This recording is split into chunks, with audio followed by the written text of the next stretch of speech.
to play Plinko and Bingo. That's bad. And Zingo. Ooh, Zingo is actually a good game. So is Bingo. I actually don't know what Plinko is. I don't think Plinko is anything. No, Plinko is a game. Okay, we'll have to look it up. Look it up right now? Sure. Okay, Plinko. Okay. It's a board game. I told you. In Plinko, players drop a ball from the top of a board filled with pegs. The ball bounces off these pegs and eventually lands in one of several slots at the bottom. So it's like The Price is Right, where they drop the coin and it's like bink, bink, bink, and it has to go into like a slot at the bottom. Yeah. Yes, that's exactly what it is. Honestly, that's a cool sick game. You know, it's not a cool game because how can you predict where it's going to go? You don't. It's a game of pure that's chance. Dumb. I hate that. Well, it's because there's no skill involved at all. So it's fun. Yeah, I think it's that should, instead of flipping a coin, it should be Plinko. You should have a lot of options. We should make like a Plinko options thing. That could be fun. Yeah, like Magic That's 8-Ball, fun. but you just like Plinko. It's way more fun. Okay. Anyway. We are here today to talk about Mad Dance Floor. Was that 6? I think so. I think we did good. Yeah, so Mad Dance Floor came out last Friday, January 10th. And we are here today to talk about what that song means to us, why we wrote it. So let's dig into it. So this was shortly after October 7th, sorry. You know, there's so many dates floating around now of like horrendous things that I don't know what that is. Is that? I know. Is if people that get offended Gaza? because I got the date wrong. Is that it's Israel? Gaza. Yeah, okay. it's October 7th was Hamas in Israel. Hamas, yeah. And then all this stuff started happening in Gaza Right. soon after that. Soon after that is when this event happened and I was on the social media. And I know where you're going with this. Yeah. And so I saw something.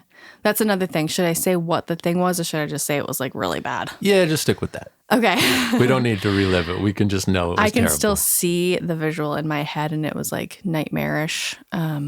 It is nightmarish. Anyway, think of like the worst possible thing that you could see out of that type of situation. And I don't know why. Usually these things are have like a thing over it so you can't see it. And they'll say I have a warning, sensitive content, but it didn't. And so I was like really upset about that because people shouldn't have to just see that, scrolling on social media unwillingly. But mostly kids too. Yeah. I mean, totally. Imagine. Not that our 5-year-old has an Instagram account. No, but like even like teenagers or even younger than teenagers who have social media accounts, maybe they're a little more political and they follow people that are political. And I think that that's cool. I right? think that's cool too. But you don't want to be seeing these right. Things at such a young, it can like really affect that's your traumatic. mental health. And it really affected me bad. Or initially, like right away. And then you came over and like, I didn't want to tell you what it was because you're also very sensitive. Yeah.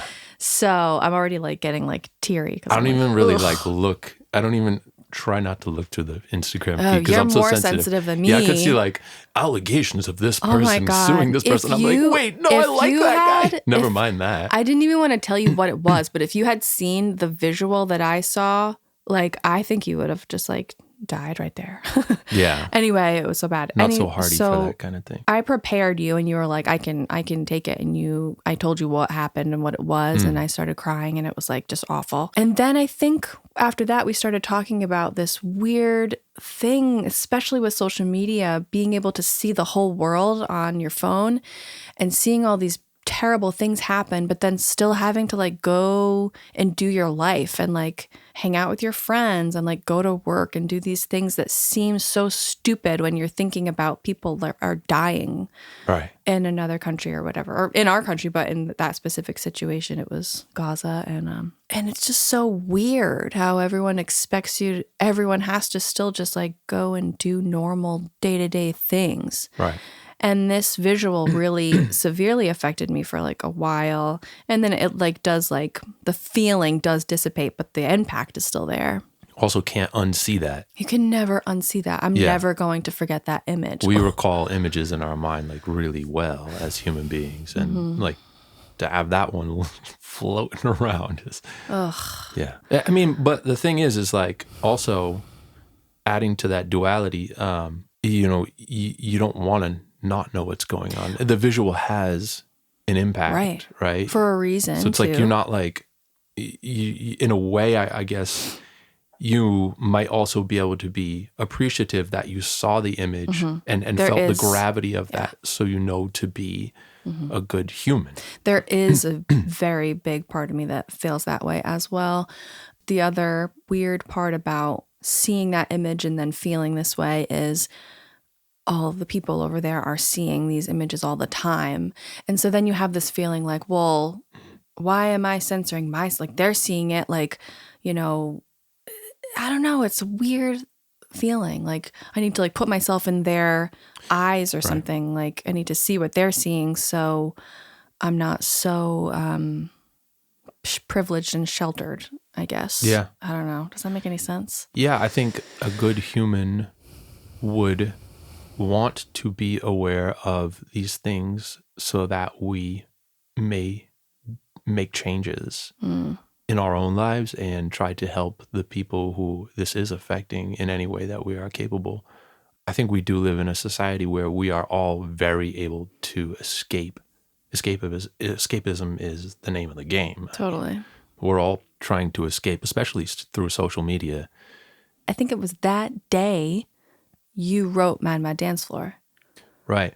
But there was other things happening. Yeah, I think it was maybe like the day after. Weeks earlier or after. I forget at this point, but there was that mass shooting not too far from us. Yeah, like an hour or so. A man went into a bowling alley with an assault rifle, and he was a certified...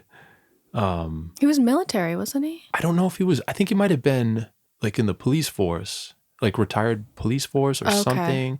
But he was a marksman. Like the dude had like certifications in like... I don't know what you would even call that. Yeah. He was good with the gun. Shooting. Not funny. Not funny, you know. Right. Absurd. Well, I understand that we need certain things like that in our military and police forces at times. You know, that was really scary. And he had not been caught after that. So he was at large. Yeah. But that is just one of the final things, the cherry on top for a long history of violence and guns that I had been exposed to growing up. You know, I when we did the pitch for this song to like put it out to the media outlets, one of the ones that I used was one night I had come home from a wedding. Funny enough, that was one of the weddings in which I was first meeting you. Oh. Yeah. And I came home and there was just like blue lights all around my house. And first I'm thinking like, what the hell, you know, happened this close? Is it my house? Yeah. And it was surreal. It was late at night, probably like 12, 1 o'clock in the morning. I just know cops, and there's a lot of cops. And I was just like, all right, I'm just going to go home and go to bed. And I did, and the next morning I had found out that somebody had gone into my neighbor's house with a gun, shot them. One of the people in the house killed them, shot another person, didn't kill them, but then also bit the mother's finger off. Holy shit! And then shot himself, not fatally, but did shoot himself. And this was one house over from me. Like I could have thrown a rock at it, like, and I have bad aim, and not that I can't throw that far. But this is like how I grew up. You know, when I grew up, I had a gun, and I'm talking like 14, 15, I had a gun. Yeah. Like no one knew about, like my friends knew about it. I knew about it, but guns were everywhere and still are. I feel like it's just getting even worse. More so, yeah. And I'm not like, I don't necessarily have a hard stance like pro-gun or anti-gun. I think guns are everywhere, and I think it's important to know how to use them because they are everywhere, and you need to protect yourself like from the dangers of them just being around. Yeah. Right? Or if like somebody else had one and you had a chance to like take it apart. Yeah, so to save the situation so somebody didn't get shot. Things like that. Anywho, I'm not going to get into that whole thing. Also, a car outside my house was shot with a shotgun. there have been shootings all over. Like somebody got killed with a samurai sword close to me, a samurai sword. So couple that with the world having multiple wars. You had Ukraine, you had Gaza, you have the violence in America, the multiple mass shootings that have been happening. Like we can pretty much set our watch by them now.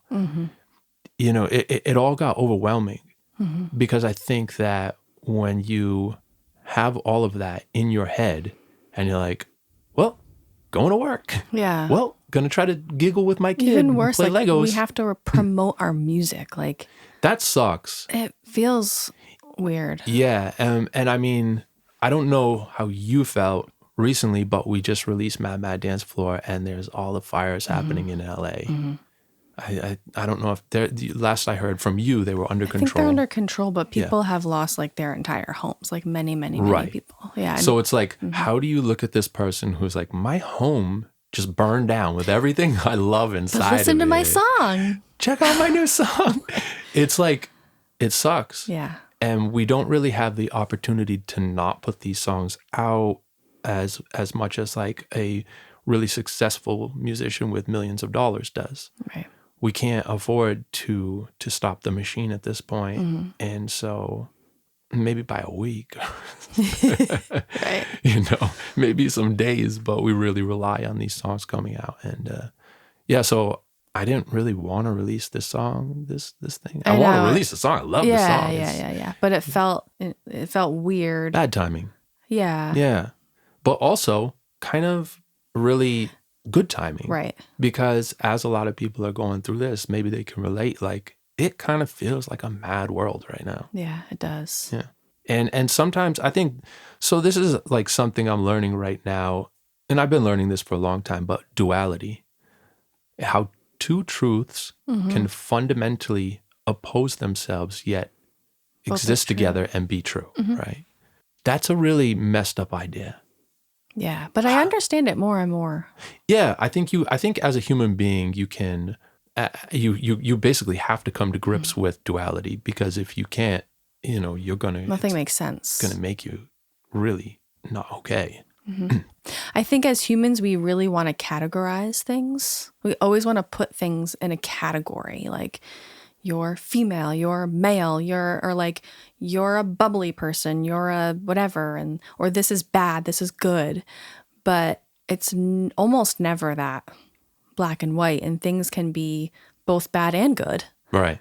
You know what I mean? You can be like an introvert and an extrovert. You can be, you know what I mean? And so our want to categorize things can be a detriment to ourselves, because nothing makes sense that way. Yeah, and yet it does. There's the duality again, right? We want it to make sense that way. Well, so to our minds, it makes sense that way. Right. But then in reality, there's it doesn't. duality in everything. Like there's even duality in that state. We seek to isolate ideas and people and everything so that we can understand. We break things down, and we need to do that to understand our existence. To have like, okay, this is a piano, like, so we know that that's separate. Yet, as far as I've ever learned, that's really not how the universe works. In some ways, you know, like, yes, we have this very unique individual experience, yet we are an ecosystem of microbes and energy, and it gets wiggly and blurry. Super wiggly. Yeah, which can make you mad. This is, and I don't know where this came from. I think it just popped into my head for some reason or another, but this is the beginning of Mad Dance Floor.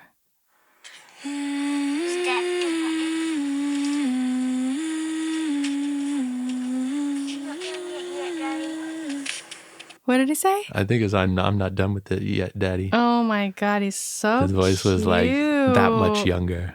He sounds like a baby. He doesn't sound like a baby anymore. So that sounds really pretty. And what we did certainly was turn that into a pretty epic dance song. And one funny thing about this song is we had another song to make our 12 for an album, and one of them just wasn't working. Do you know which one that was? It was called crap. Doesn't matter. I do. I know which was like Pretty Piano or something, or like. You definitely named that one. No. All the names also when we're creating songs and we like have the rough idea for the songs, I name them all these fucked up things. I do too. I name them fucked up things too. Like Murder Cat, and like things like that, and in all caps and as all one word.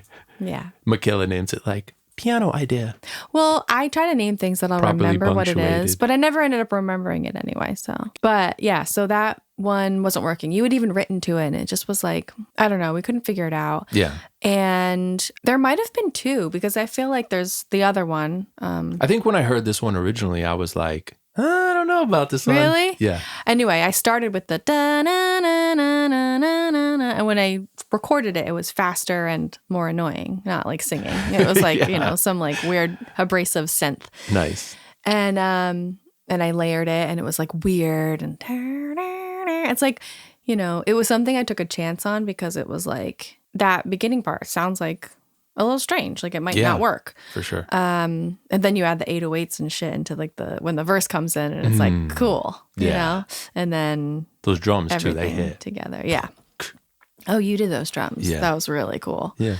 Yeah. And it really wrote itself as I went through it. Like it was really easy to do it. Like I just wrote that beginning part. Yeah. I don't know. I remember it just happened. You hit a stride. Yeah. That's what it was. I did. Yeah. I think a really hard thing for me as we were writing these first batch of 12 songs was they vary so greatly. Like California, very softer song, very beautiful, in my opinion. And then Mad Mad Dance Floor is like 180. Yeah. It's abrasive, it's harsh, and it's like faster. So the challenge in that is how do I keep the momentum of what may have already been established in the songs and then continue to write for a song like Mad Mad Dance Floor. Right. The lyrics. I think the themes. Yeah. So this was a tricky one for me. I think I just must have been feeling it at that time, like just like overwhelmed by like the insensitivity in the world and the destruction and chaos ultimately. Right. So I just leaned into it. Right. And to be clear for the listeners, the production was there first before the lyrics. So the vibe was this fun, upbeat, but a little bit strange feeling. But and now I'm hearing this upbeat song, right? And I'm not necessarily feeling upbeat at all. Right. If that's what came out of me. Yeah. And I don't have the capacity to bullshit anymore or the want really. I'm not going to write a song about how I'm cool anymore. I'm not cool. I think you're cool. All right, I'm cool. But you get what I'm saying. Like I'm not just going to say things anymore. I don't really want to do that. So I was like, all right, well, let it rip. Yeah, it's going to get weird. The juxtaposition here is about to begin. I remember when I came home that day, because I think like you wrote like 2 or 3 songs in one day. I came home that day and you went through the song and showed me all the lyrics and sang it for me and everything. You were a little nervous about some of them, like move your body to the left, move your body to the right, step over that body. It's a little... but that's the whole thing, right? But you were like... I don't know, like, and I was like, fucking no, let's do it. It's like, if we're going to go there, let's just fucking go there. I definitely have a level of insecurity about that lyric, but it was done purposely. And I have a long history in like conscious hip hop, and I had done that for a good amount of time. And staying conscious is really important to me in my music. I never want to stray from that. So to start off a chorus with move your body to the left, move your body to the right, it feels like painfully bad writing. But it's on purpose because it's making fun of like the absurdity of and that's what I wanted to do. I wanted to pull out like this very traditional idea of, like a song like, hey, to the left now, all right, to the right now, and so that's that. And then the very next line, step over that body, baby. It's just like, it's like, wait, what? Yeah. And I think that's what I wanted to do with the song is like, is just really express that duality. Like, as human beings, we have to acknowledge the absurdity, the brutality of life, and also find joy in it, in our lives, that is. Totally. Not find joy in brutality, but find joy in our lives. Yep. So yeah, that first line, so I forget how it started. How am I supposed to be happy when everything around me is looking like a fucking war zone? Your shiny teeth smiling at me, but I don't get a good vibe when I look at them. It's just all bones. Just all bones. Like think about when somebody smiles at you, and you're like, oh, you could see a smiling face, or you could just look and just see like, holy fuck, that's their skull. But also, you know what that reminds me of? What? Well, both of us have had pretty severe, like, you call it a breakdown. I kind of call it like a anxiety, panicky time or something. I don't know what I call it. A proper doctor diagnosed it as a midlife crisis when I was in my 20s. Really? Yeah, they were like, it sounds like you're having like a really early midlife crisis. Well, it's like you're becoming aware of the pain of life. Yeah, well, let's just say it. You're becoming aware of mortality. And there's been 2 or 3 times in my life where I've had this feeling. I'm always aware of it now because of these experiences. And probably a heightened experience. It was a very heightened experience. The one time that I experienced it with you, that's how I felt. Every single person that I came across, I was just like, oh, they're going to die. Like, I would look at myself in the mirror and be like, this hair will be in like the ground or whatever. And like, this is just like skin, flesh that's going to just like deteriorate. And similarly, my teeth, they're just going to be like bones of a part of a skull one day, and I will not be conscious anymore. And that's what that line reminds me of.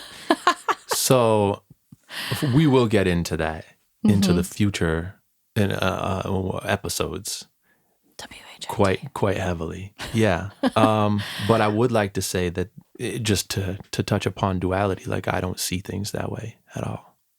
I don't always. I just went in those heightened moments. I'm not religious whatsoever. Me either. We are not for religious. The record. Yeah. 100,000% not religious. You will also hear about that more in the future. But I also don't believe that these rigid ideas that we have about death are the end all be all.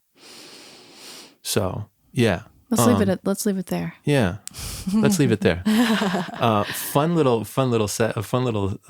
tangent though. Yeah, Easter egg. Look for it later this year. But yeah, I think I can relate to that experience because mine was the same in that I said this word a million times in this podcast so far, but absurdity. it's just a really great word. The perfect word for this because it's absurd to be like, okay, here's a life with all these colors and all these ideas and all these experiences and things, and we're gonna take it away though, and all your friends and family are gonna die. Right. So you have to really say, I mean, this is not necessarily what the song about. It's more about violence. It is. But it's the same in that duality. You have to exist in life knowing that, yet find joy enough to find reason to keep being. Right. And like it's okay to be joyful even if you know that there are shitty things happening, even though it also feels wrong sometimes. Yeah, and I even talked about this with my therapist because at the time, like, there was a lot of exposure around what was happening in Gaza, and I was not immune to some visuals either.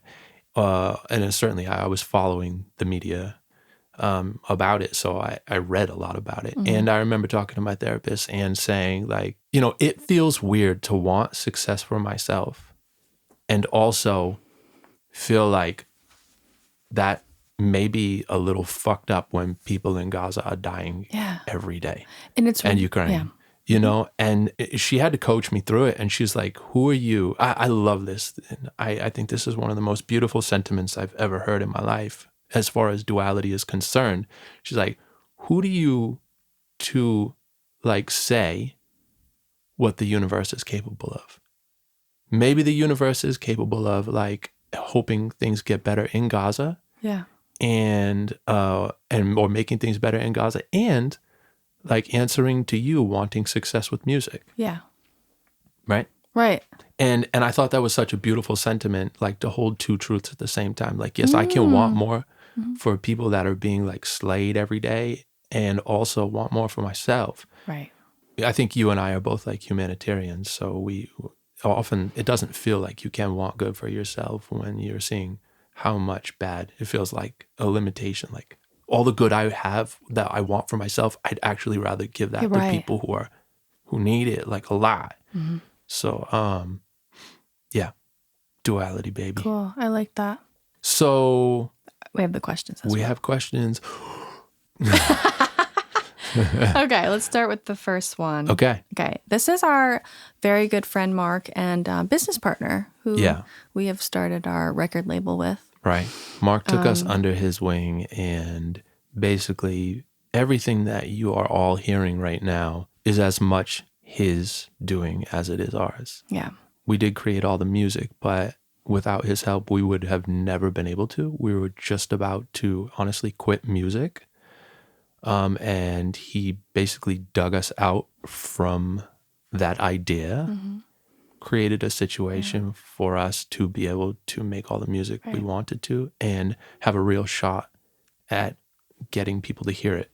There's no way I could ever thank him for that. Enough, yeah. Yeah. Of course. So let's thank him by doing really well and yeah.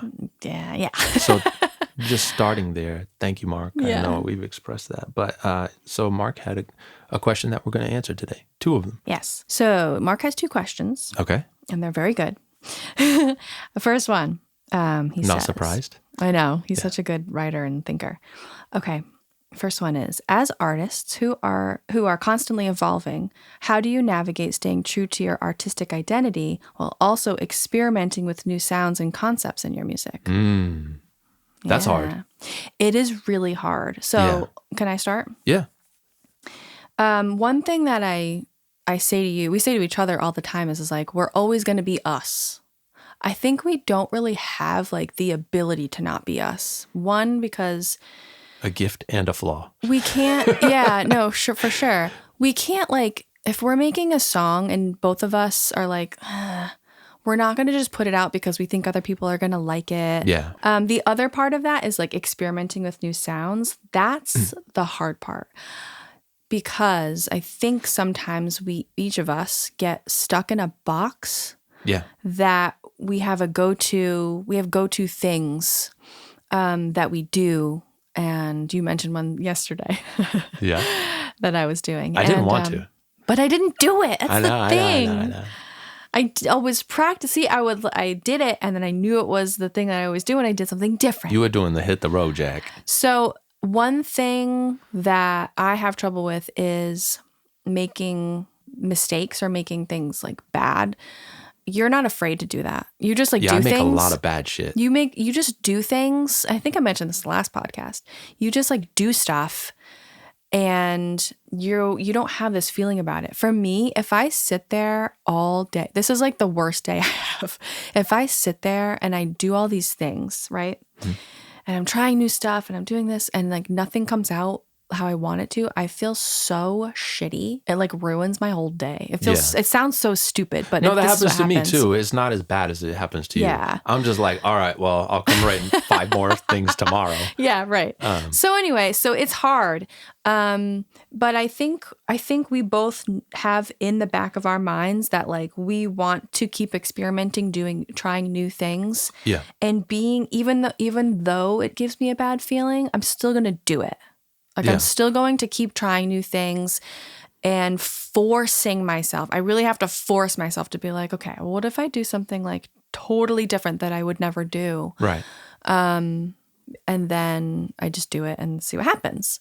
Last thing I'll say is we bring each other outside of our own boxes. So if you write an initial idea and back in the box. And yeah, totally. We reel each other in. If you write an initial idea and it's something you would usually do, I add something to it that could be something I usually do or something that's new, and it creates this new, unique thing. Yeah. And you're like, I would have never thought to do that, or vice versa. I think that just as an example of that, if I were left to my own devices, all of these songs would make everyone cry. Which is not a bad thing. No, it's just that would be a choice. Yeah, so I think that that's definitely true. There's like a gravitational pull that we both create, and it keeps us like anchored to the celestial body. Ultimately, I think, man, this is a lot for me. But if I were to say it quickly, I've had a fairly long career at this point. I've failed a lot. I've come pretty close to being very successful. I've failed, and I have like old person syndrome where it's like, no, I don't really give a fuck. I'm going to say what I want to say now. Yeah. I've kind of always been that way, but I think that in the world of hip hop, which I cut my teeth on or I don't even know how to say that. There's a lot of like, don't say something whack or whatever. Or like, it's a lot more rigid. I feel like there's a lot of egos and things like that. So, I kind of push through all that, and I'm like saying what I want to say now. But how do we stay true? I think, just the same within hip hop, I really drilled in the idea of being conscious about anything I write. I don't want to just say nothing. So I no longer have that ability. Like, I just don't have it. I can't half-ass a song. I can't say something that I'm actually not feeling. And what you see when you zoom away from that is this macroscopic thing that is me. Like, if you look at all these ideas, if I'm writing what I actually feel instead of what somebody might want to hear, the glue to all of that is that's all me. Mm-hmm. And I think you're the same. Like, at the end of the day, you have all these experiences musically that, have created a certain sound. Mm-hmm. And you're just able to kind of not drift off by bullshit ideas or ego or things like that. The only ego that I think is involved in there is that it is difficult for me to get out of the box. I have to force it. You know what I mean? Same. It's like the ego in terms of like being afraid. Yeah. Of making a mistake. Right. Or like, I'm even afraid of having a bad day. What you know what I mean? I wonder. Let's try. Sesame Street. Shout out. Maybe. But yeah, so I think. That's that. We are unable to do anything else because we are fucked up. No. All right, ready? Yeah. And this is the second question. Film director David Fincher is quoted saying, "Movies aren't finished, they're abandoned." Do you share a similar perspective when it comes to completing music? If so, how do you determine when a song is truly finished? Okay, movies aren't finished. Yeah, I would agree with that abandoned, to an extent. Because it can never be finished. I get it. Yeah, okay. Like if we consider these 12 works to be an album, right? Yep. Which I do. Then this will be my 7th album that I've put out. This would be with you. Yeah. So in that, you're never done with it. You really aren't. You have to say at some point, all right, like, I'm going to beat the hell out of this if I go any further. Mm-hmm. And this encapsulates everything I was trying to say mostly and in the way that I was trying to say it. Yeah. And I'm going to run away now. You know what? I actually, when we finish a song, I don't feel that way. I feel like this is great. After, do I hear things and I'm like, oh, we could have changed this little things. But I think that's a different thing. Not for me. Yeah. Unfortunately, every single time I'm like, damn, that S is too sharp. Oh, damn, this chorus could have come down in relation to the in volume. Thoughts. Oh man, I could have said this instead of that. And like, and honestly, recording. If I didn't have that like abandoned idea in me, I would just keep beating the hell out of it. And then eventually, when you do that, it loses a lot. I feel more that way with recording and my performance than the actual song. Yeah. But I do feel that way. Like I listen to songs and I'm like, oh, like this could have been louder. Sometimes it's about the mix. But also I think there's a beauty in abandonment. There's like, because I don't know, man. Some of the best things I've ever done were rough ideas. They had like this whole like journey that hadn't been realized. Like, oh, I just wrote this quick idea and it's meant to be this way down the road. But you listen to the demo and you never quite recapture that sound. And so like that original recording, sometimes maybe that's the best thing to abandon. And if you do, I mean, some of my Penny and the Quarters, that song, oh my God, I'll play it for you later. It's beautiful, but it's a demo. But I hear it and I'm like, this is complete. This is gorgeous. This is like everything. Yeah, for sure. You know, they probably thought it was going to be this platinum hit recorded at Motown, you know? Right. So, yeah, there's a beauty in abandonment, truly, or in keeping things unfinished sometimes. Right. Was there any other part to this question? If so, how do you determine when a song is truly finished? I give up. I don't know. I have no idea. Yeah, I feel like when the creative energy is exhausted, I feel like when nothing else creative is coming to the table and you're like, all right. Oh, also, there's a really cool, and this, I feel like everyone should pay attention to this idea because this is one of the best ideas I've ever heard. And it related to graphic design. And it is, how do you tell the whole story with the least amount of information? Right. And I feel like when you've told the whole story and you go backward and you start taking things out, and then there's just a point where it's like, okay, the whole, like if I take one more piece out, I won't be, the story won't be the same.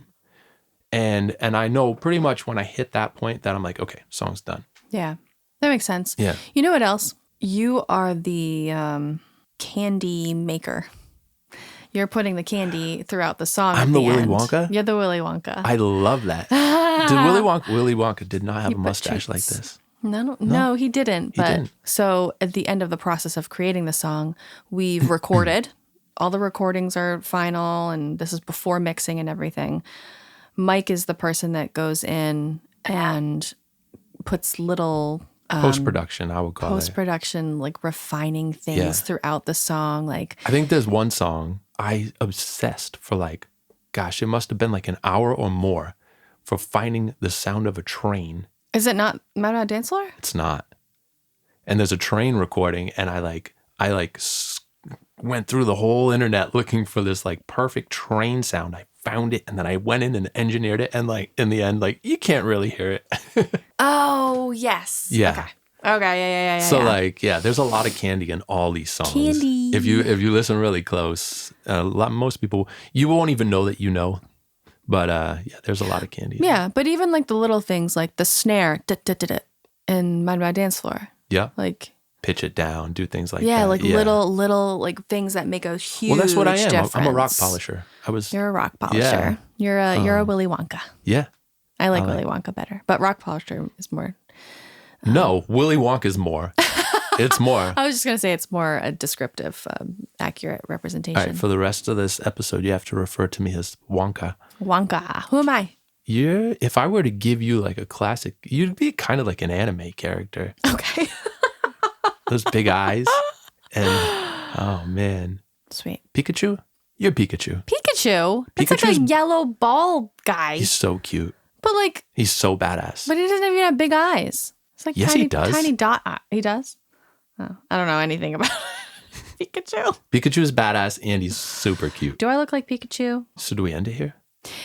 If you want to buy our merch, you can go on our website. It's www.cakeandminko.com, CAEK and Minko, MINKO. And we're running lower on shirts, so if you do want a shirt, get one now. And if you haven't listened to Mad Mad Dance Floor, you can listen to it. Check it out. If you want. I think it's pretty cool. And ultimately, to everyone who's listening, you probably know who we are and have listened to our music, but we would really like to extend a sincere thank you to everyone because our music is starting to do pretty well in our eyes, and we're really excited and just grateful for everybody for listening and paying attention. Yeah, and stay tuned. And caring. Yeah, stay tuned for more. Stay tuned for the next one.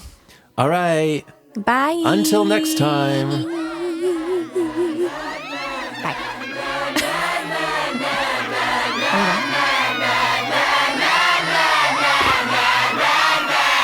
Okay. Stop looking at me. I'll end that